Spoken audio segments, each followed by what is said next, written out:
Hey guys, it's Melissa with Awaken Your Inner Awesomeness. We're going to be talking about using your intuition today. I was guided by Spirit to give a message about using your intuition because it's kind of come to my attention that a lot of people are making decisions and judgments about things where they're not using their intuition. And I'm just getting this guidance that we need to really start learning to use our intuition much more. And I know that definitely times in my life in the past, I can look back and see that I had a gut feeling about things and I knew things weren't working out or that I needed to do something different and I didn't trust that intuition and things turned out really badly. And so if we would start using that intuition and that inner guidance, that inner voice that we are all born with, we all have this and we can all use it, then we would make our lives so much easier. But most of us go through life with blinders on and we sit there and we're afraid of everything. We don't know what to do. We don't know which direction to go, where to turn. And then if we had just listened to our intuition, we would have known what to do all along. So excuse me, I want to talk about, first of all, how we can tap into that intuition and how you can use that in your everyday life. So some people might say, well, I don't ever hear my intuition. I don't ever hear anything. I don't get guidance. Well, I'm here to tell you that you have it. It's just that you're not listening to it or you're not paying attention to it. Or you are confusing the intuition that you have with your ego. A lot of people mix those two things up and they think what they're getting is just something they came up with, when really it is their intuition. A general rule is the first 3 seconds that something pops into your mind, that is your intuition. And anything after that is usually our egos. That's when our egos take over. So when you are trying to think about something and you're trying to get guidance about something, the first thing that pops into your head is usually really your intuition and what you need to go with. But there are also other things you can do to kind of amp up your intuition, if you will, or to allow you or enable you to get in contact with your own higher self and to get better at interpreting what is your intuition and what is not. Excuse me. And I'm sure that probably all of you have some experiences in your life where, looking back, you realize that you had a lot of signs or your gut was telling you that something wasn't good, that something would go wrong if you did a certain thing, and you just ignored it anyway, either because it was something you really wanted to do or you just ignored it. And in the end, the outcome was probably something that you really didn't want to happen. And you could have avoided it had you listened to your intuition.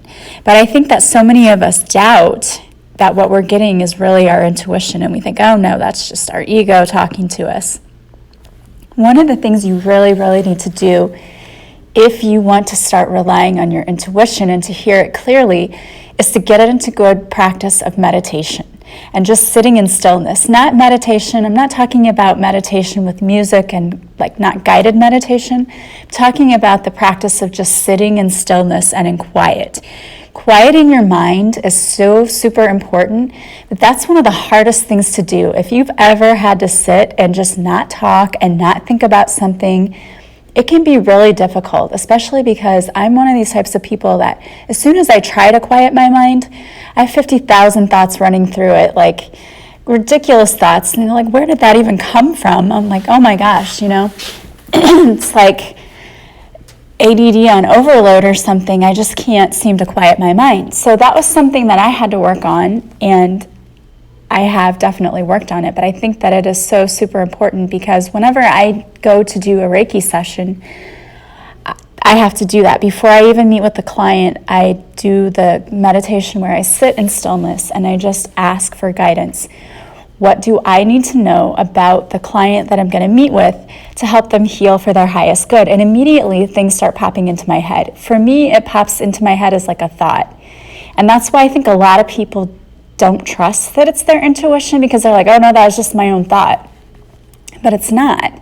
I think some people listen to other mediums or other psychics or whatever you want to call someone who has a gift, and they think that the message has to come through in the same way, like, oh, well, this person hears a voice or this person sees an image.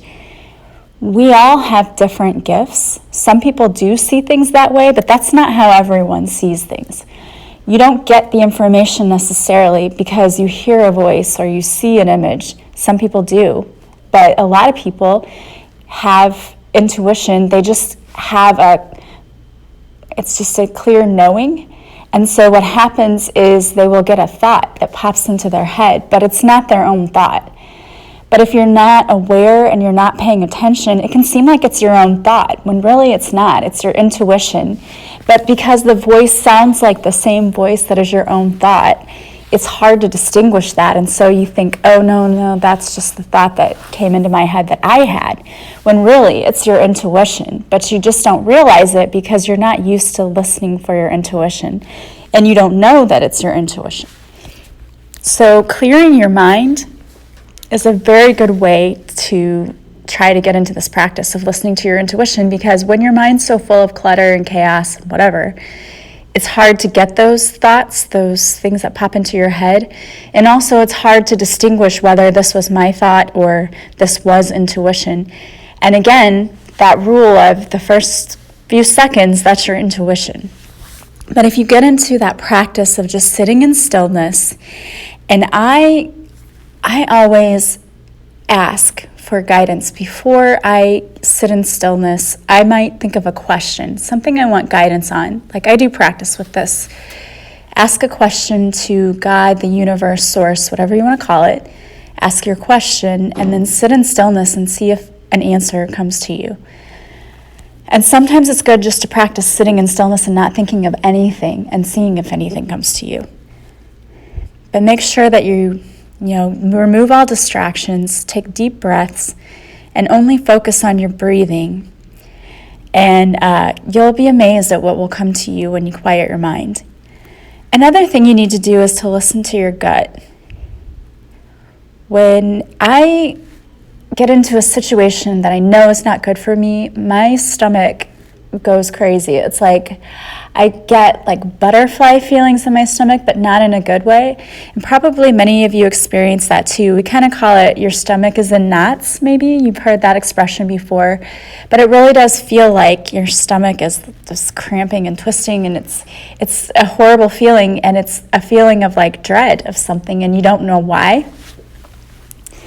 That's trying to tell you something. Your body is telling you something through that. And so it's probably that whatever you're about to do probably isn't good for you.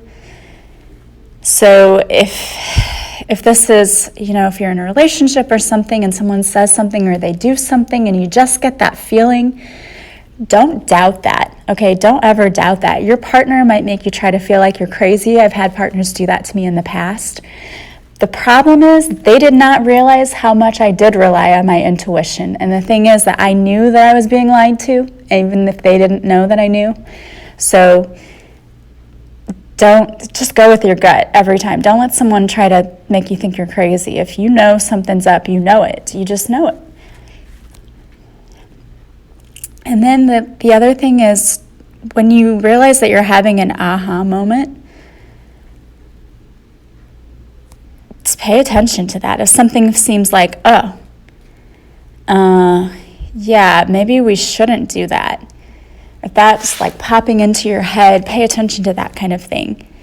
Another thing is your body signals, not just your stomach, but sometimes when I meet people for the first time, I don't even know them, but I will get like the hair in my arms will stand up, or I'll get goosebumps, and it's like not a good feeling.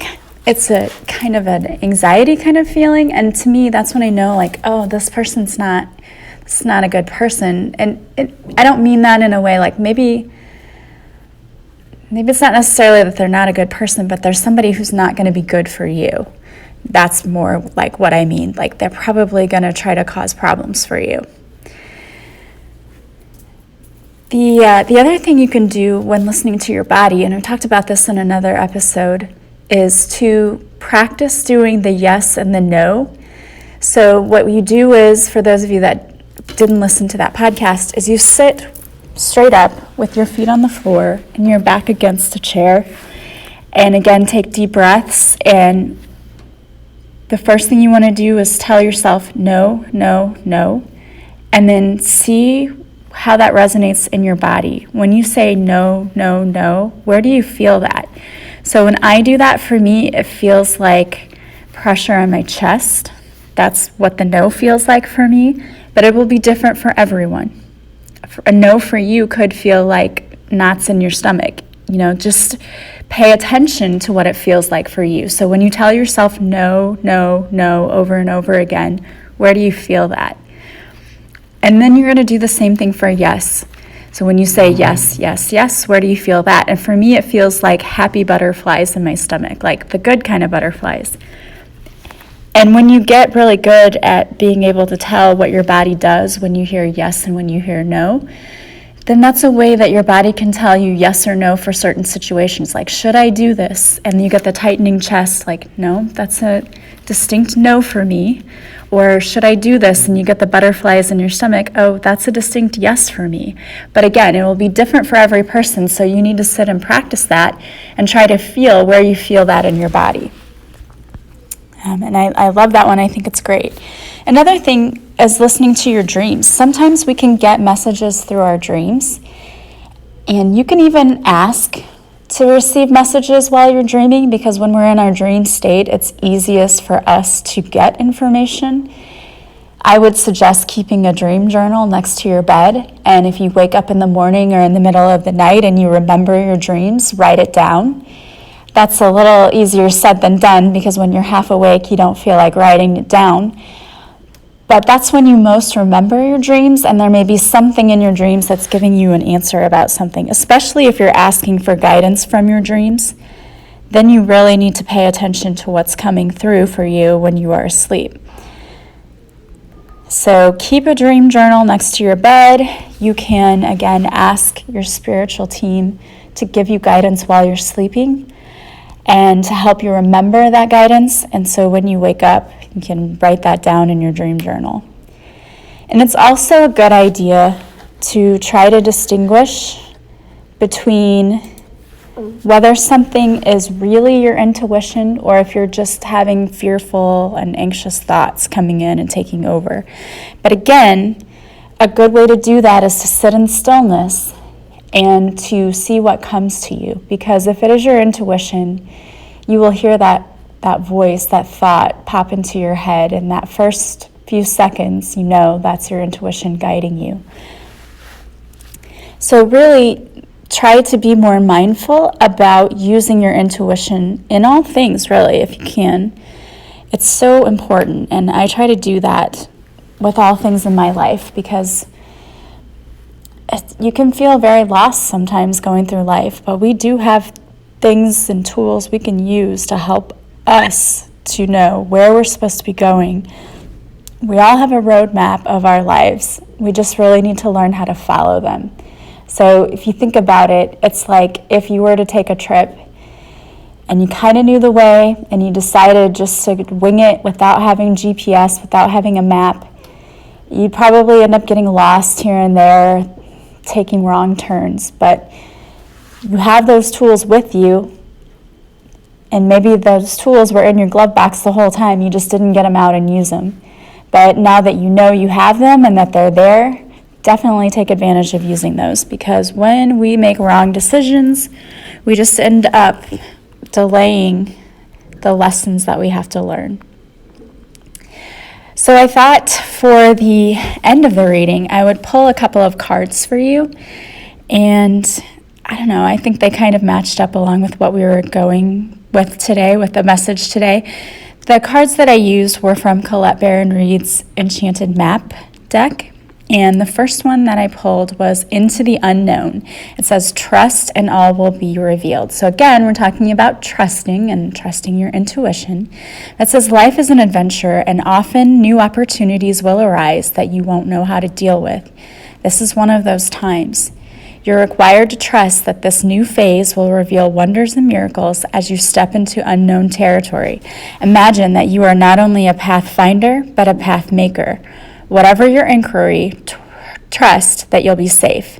Stay aware as you discover new and marvelous territories and valuable treasures.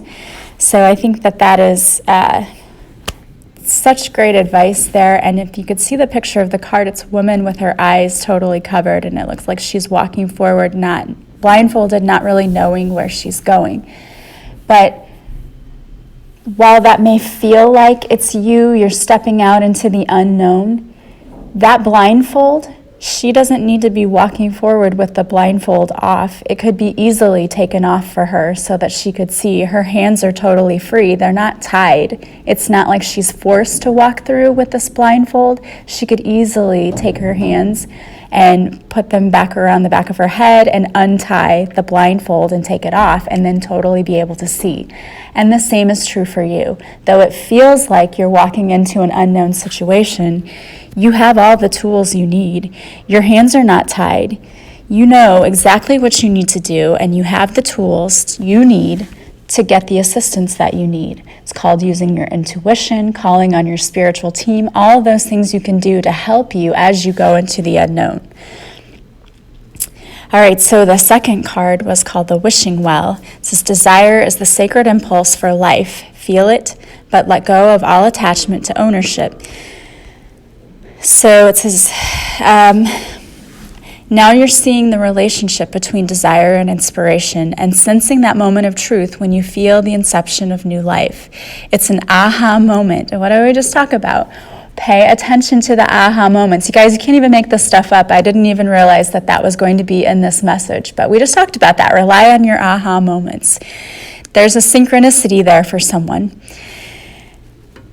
So it's an aha moment when everything makes sense.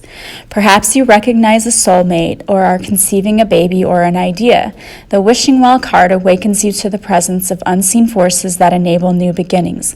Divine intelligence activates the field of possibilities where new life is co-created in a magical way. Neither you nor anyone else can know how or why this happens. It just does. To that end, you can't control the process of growth. Rather, you must step aside to be a channel for higher forces and relinquish any attachment to how this new creation should appear or when.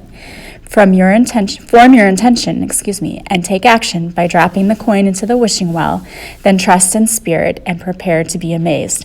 So again, here you have on the card a woman who is by a wishing well, and all these coins are coming up. When you are manifesting your dreams and you are focused on what it is that you want, and you let go of control of how it's going to show up or when it's going to show up, because it's all about divine timing. And when you rely on co-creating with spirit, when you call on your spiritual team, and you do the things you need to do, but then you let go of that control. You don't worry about the how or the whys or the whens. You just worry about the what it is that you're hoping to manifest. Know that you have all the power to receive what you're asking for. So just be in a state of gratitude for that, because I feel like for some of you, a lot of amazing things are about to happen. The last card was Solitude. It says, I am comfortable in my own skin and detached to replenish my soul. So again, can't make this up. It says meditation is required when you receive the Solitude card as a sign. Empty your mind of superfluous thoughts and allow stillness to flow through your whole being. This is not an advantageous time to ask questions or push forward in any way. Rather, it's a period for a conscious retreat. What's called for now is to step back and take your focus off of your life and your troubles. You'll be surprised by how things sort themselves out once you've replenished your energy by means of a much-needed rest and time out. So again, if you're super focused on something and you're not getting what you need, you're not getting the guidance and the information, take a time out. Stop focusing on it. Go do a meditation, get some rest, relax. Don't be so focused on the how and the why. Relinquish that control and know that you are co-creating with spirit. It is all going to work out for your highest good. And as long as your intentions are good and they're for your highest good, everything's going to work out. Start relying on your intuition. Start getting comfortable and familiar with what that is like for you. What is it like when you receive guidance from your intuition? Is it a thought that pops into your head? Do you hear something? Do you see anything? It's going to be different for everyone, but you need to really get into the practice and the habit of trying to listen for that intuition, because I will be willing to bet that most of you have ignored it. I know that I have in the past, and I can tell you that when I stop and I stop worrying and I just focus on my intuition, information pours in for me. And I'm betting that if you did that and you got into the habit of doing that, it would do the same for you too. If you want to be better at listening for your intuition, getting in touch with your higher self, figuring out what your life purpose is, try checking out my program, A Purposeful Pilgrimage, because we cover all of those topics and more. It's 22 days of daily lessons to improve your life, to connect to your spiritual team, to get rid of those awful limiting beliefs that are doing just that. They're limiting you and keeping you stuck where you are. Get rid of those today and see the abundance come into your life. See how much happier and better your life can become when you learn to stop listening to all of those old stories that no longer serve you. Check out my website. It's still on sale right now. I want to keep this on sale for a little while to allow as many people the opportunity to take advantage of this program as possible, because I really think it's going to help a lot of people. In fact, I know that one of the people who enrolled in it said that it is awesome. So check it out. If you're interested in Reiki, you can check that out. Go to my website. I have an hour session and it's done online, so we don't meet in person. You know, some people feel like you have to be in person and you have to touch the person in order to do Reiki, and that's simply not true. We do the long distance Reiki symbol, and it's all about energy, and so it flows into you the same way as I've done it in person, and I've done it long distance with the same person, and the experience was the same either way. So check that out if you're interested in that. If you're interested in any essential oils that make great Christmas presents or presents for yourself so you can relax and just rejuvenate, go ahead and check that out as well. I love you guys. I hope that you guys are able to relax and enjoy the holiday season and not getting too stressed out. I'm looking forward to many more podcast sessions with you. I hope that if you're enjoying it, that you will please share it with others. Leave feedback or comments, because I appreciate seeing all of that. And as always, I am sending you massive amounts of love and light. Have a wonderful day, and I will talk to you again soon. Bye-bye.